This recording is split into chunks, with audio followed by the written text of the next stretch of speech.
బాల్యం నుంచి పాటపై ఏర్పడిన ఇష్టం తన జీవితాన్ని పాటల బాట పట్టించింది. సంగీత సాహిత్య నేపథ్యం లేకున్నా మారుమూల పల్లె నుంచి వచ్చిన ప్రతిభతో గాయనిగా మంచి గుర్తింపు సాధించింది. ఓవైపు సినీ గేయాలను పాడుతూనే జానపదాలతో ప్రజలకు చేరువ అవుతుంది. తనే మహబూబాబాద్కు చెందిన వరలక్ష్మి. ఈ యువతి పాటల ప్రయాణమేంటో మనము తెలుసుకుందాం.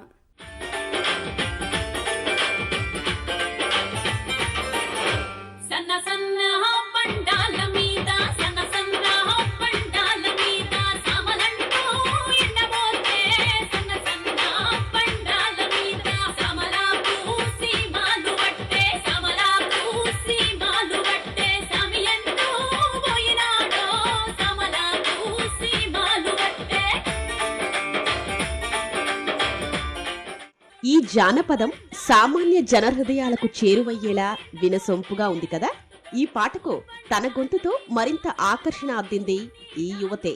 ఈ పాటే కాదు, ప్రస్తుతం ట్రెండింగ్ లో ఉన్న చాలా జానపదాలకు తన గొంతును అరువిచ్చింది ఈ యువ గాయని.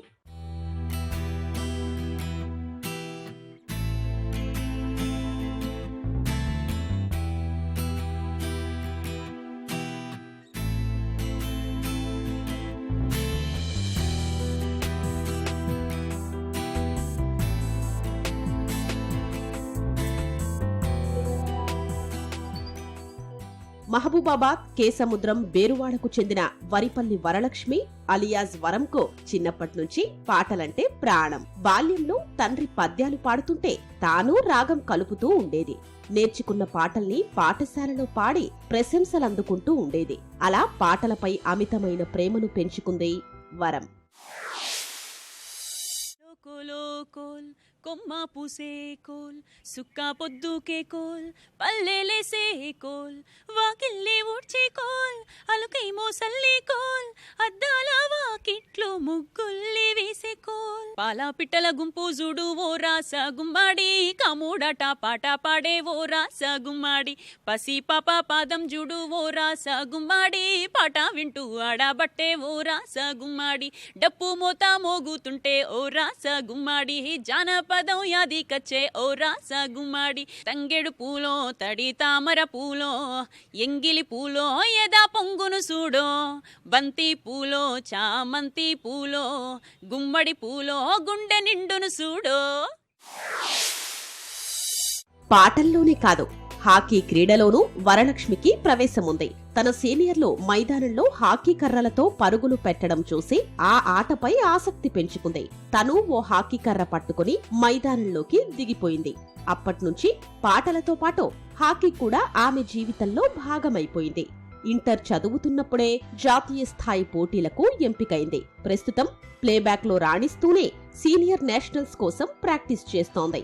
బేగంపేట మహిళా డిగ్రీ కళాశాలలో బీఎస్సీ చదివేందుకు నగరానికొచ్చిన వరం ఖైరతాబాద్ లో సింగర్ హేమచంద్ర తల్లి శశికళ దగ్గర సంగీతం నేర్చుకుంది.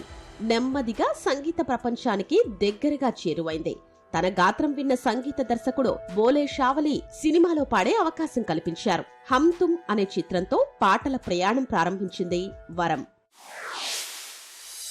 నా ఇంటర్ తర్వాత నేను ఇక్కడ డిగ్రీ చేద్దామని హైదరాబాద్ వచ్చాక శశికళ గారి దగ్గర, హేమచంద్ర వాళ్ళ మమ్మీ ఆమె, సో ఆవిడ ఖైరతాబాద్లో మ్యూజిక్ క్లాస్ ఉంటుండే. అక్కడికి వెళ్ళి నేను మ్యూజిక్ నేర్చుకునేదాన్ని. ఒక పక్క మ్యూజిక్, ఇంకోవైపు డిగ్రీ బీఎస్సీ చేశాను.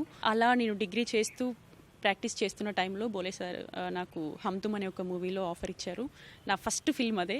నీకేమో బాయ్ ఫ్రెండ్ అంటే మస్తు ఇష్టమే, నువ్వేమో బ్యూటిఫుల్ కాకపోతే కష్టమే, మేకప్ వేసుకుంటే నీ ఫేస్ బ్యూటీ, నీతోటి గర్ల్స్ ఎవరు నీకు రారు సాటి, నీ పైన జలసి పుట్టి కళ్ళు కుట్టేటట్టుగా, నీ బాయ్ ఫ్రెండ్ నీకు దగ్గర అయ్యేటట్టుగా. సో ఈ సాంగ్తో స్టార్ట్ అయింది నా కెరీర్. అండ్ దాని తర్వాత నేను ఒక 30 మూవీస్ అప్పటికి పాడాను. ధనలక్ష్మి తలుతొడితే అండ్ బంతిపూల జానకి, సాగర తీరంలో అని, అలా కొన్ని మూవీస్ పాడాను. 30కి పైగా చిన్న చిన్న సినిమాల్లో పాటలు పాడినా అవేవీ జనాదరణ పొందలేదు. 2016లో ఓ న్యూస్ ఛానల్ కోసం పాడిన బతుకమ్మ పాట అద్భుత ఆదరణ దక్కించుకుంది. అప్పటి నుంచి చాన్నాళ్లు వరుసగా ఆ ఛానల్ కోసం జానపదాలు పాడి ప్రేక్షకులకు దగ్గరైంది వరలక్ష్మి. ఆస్ట్రేలియా, అబుదాబి దేశాలకు వెళ్లి సైతం ప్రదర్శనలు ఇచ్చింది. పచ్చానాకుల రేఖ పారుటాకుల చిర పసుపు బోనం బొట్టు మైసమ్మ ముదురు యాపారిల్లలు వెదురు బుట్టిలో మల్లెలు కోడి పుంజు కొప్పు ఎల్లమ్మ పుట్టలోన కోడె నాగుతోక చేత బట్టి పెట్టినావు పొలికేక చెట్టు మీది కాటమయ్యముంతా నీకు సాకబొయ్య కదిలే జనమంతా పసుపు కుంకుమ బోనాలు పచ్చి బెల్లం పాకాలు నీ చుట్టు పుట్టెడు దీపాలు ఈ మట్టి మనుషుల రూపాలు. గాయనిగా వరలక్ష్మికి పేరు రావడంతో దర్శకుడు బోయపాటి శ్రీను దృష్టిలో పడింది. ఎన్నికల కోసం ఓ పాటను పాడించారు. అది విన్న సంగీత దర్శకుడు మణిశర్మ గారు వరలక్ష్మికి వరుసగా సినిమాల్లో అవకాశం కల్పించారు. అంటే నా లైఫ్లో బెస్ట్ సాంగ్ అంటే అదే అని చెప్పుకోవచ్చు. కోలో కోలో సాంగ్ రాసింది కందికొండ గారు, మ్యూజిక్ వచ్చేసి బోలే షావలి సార్. దాని తర్వాత కంటిన్యూగా బొట్టు బోనం అని గోరెటి వెంకన్న గారు రాశారు, అది నేను పాడిన బోనాలు సాంగ్. అలా ఒక 4 years 5 years కంటిన్యూగా నేను V6 వాళ్ళకి పాడాను. అండ్ దాని తర్వాత బోయపాటి సార్తో పరిచయం ఏర్పడింది. ఆయన నాకు ఒక పొలిటికల్ సాంగ్ పాడించారు. ఆ పొలిటికల్ సాంగ్ ఏంటంటే శీలమోసే గాయాలే కావా శిల్పాలు నీ సహనం చూస్తుంటే ఉలికైనా కన్నీళ్ళు శిథిలాలే సధనాలై సాగిన దారుల్లో నిలువెల్లా బలి చేసే కుట్రల కేంద్రాలు నిన్ను చీల్చిన నీ వెన్ను వనుకదు నువ్వు ఉండగా ఈ మన్ను తొనకదు. సో ఈ సాంగ్ నా చేత పాడించారు బోయపాటి సార్. ఆ సాంగ్ విన్నాకే మణిశర్మ సార్ నాకు ఆఫర్ ఇచ్చారు. అలా ఇస్మార్ట్ శంకర్, సిటీమార్, RX100, నారప్ప వంటి బడా సినిమాలకు పాటలు పాడే అవకాశం దక్కించుకుంది. ఇటీవలే చిరంజీవి నటిస్తున్న ఆచార్య సినిమా మోషన్ పోస్టర్ కోసం చిన్న బిట్ సాంగ్ పాడింది. సినిమాలతో పాటు జానపద పాటల్లోనూ ప్రతిభ చూపుతోంది వరం. దసరా రోజున ప్రతి ఊరిలో వినిపించే ప్రముఖ బతుకమ్మ పాటల్లో చాలా వాటిని ఈ అమ్మాయి పాడింది. 100కు పైగా జానపదాలు పాడింది.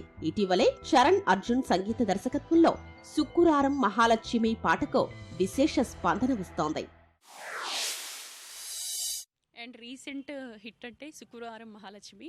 సో ఆ సాంగ్ యూట్యూబ్లో చాలా మిలియన్స్లో వ్యూస్ ఉంది.